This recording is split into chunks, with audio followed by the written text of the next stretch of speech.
ушунчалык изденүүнүн үстүндө болуп, көп китеп окуп, тренинг, коуч, психологдорго барып эле ушинтип атып эле ушунчалык казына бердим. Анын ким экенин азыркыга чейин деле изденүүдөм. Ошко дагы ошол үчүн келдим. Айта берсем, уруксатым уруксат берет болуш керек. Уруксат берсе? Уруксатын алалы. Ооба. Ушунчалык көптөн бери бир адам менен иштешүүнү эп көрүп, жан дүйнөм самап, бирок такыр убакыт сааты чыкпай жүрдү эле. Башында баш ийбей жүрдүм. Эмнеге баш ийбедиңиз? Ошол кишиге мындай ишеним артпай, анан ичимдеги эгом, ой, Назира китеп окусаң эле болот, өзүң эле кыйратасың деген нерсе, ичиңдеги үн чыгып турат экен да, ошону жеңмейинче болбойт экен. Анан бир күнү апам Жалал Абадка келип калды.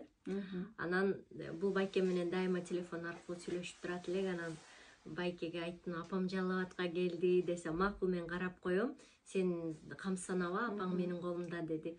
Апама массаж жасап, апама ушундай медитация жасаганды үйрөтүп, ушундай иштешкен экен. Бирок тилекке каршы аганын башка пландары болуп калып, Бишкекке кетип калып, бир 2-3 күн, 3-4 күн эле бир иштелип калыптыр.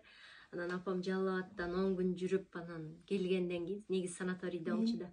Анан келгенден кийин эле таптакыр башкача жыттанат апам, таптакыр башкача нур төгүлүп турат, таптакыр апамды алмаштырып келгендей болду да. Анан тааный албай эле, апа, чын эле сизби я? Ай, такыр эле башка эле аял болуп калыптырсыңар го. Анан эле таанып бүтө албайм да ал аялды. Кайрадан таанышалы деп. Кечке эле чын эле апамсызбы я? Чын эле апамсызбы деп эле сурай бериптирмин да. Анан ошондо андан кийин дагы агайдын окуучусу жолугуп, анан агай жөнүндө аябай сонун нерселерди айтканда деп аткам да. Андан мурун элечи, анан апамын өзү практикадан көргөндөн кийин мен да ушинтип өзгөргүм келип атат, мен да ушундай аял болгум келип атат, башкача болгум келип атат дей баштадым. Анан агайга улам бир ишим, съемка биздики бүтпөйт го, күнү түнү съемка болуп атып эле. Анан акыр аягы ошол жака келдим, жеттим, Кудайга шүгүр. Анан азыр болсо ошо тайцзыны, медитация жасоону үйрөнүп, агай менен иштешип атам. Жеке атайын иштешүү үчүн келдиңиз. Ооба, мен өзүмдү өзгөртүү үчүн келдим, өзүмдү өстүрүү үчүн келдим, өзүмдү дагы тереңинен таануу үчүн келдим, жашоонун маңызын, максатын билүү үчүн келдим.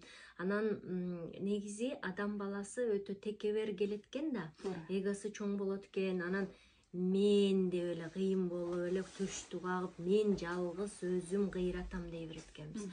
Анан элдер менен эсептеше бербейт экенбиз. Бул эмнени билип коюптур, мен билем да дей берет экенбиз. Ушул эң жаман эго ушул экен да. Анан мындай адам ушунчалык жан дүйнөсү жөнөкөй болуп, жерге жакын болуп, маңдайынан ким чыкса ошондон сабак үйрөнө алган адам бул туура адам экен да, жакшы адам экен. Демек, биз тааныган Назира Айтбекова азыр өзүн издеген адам болуп, оштон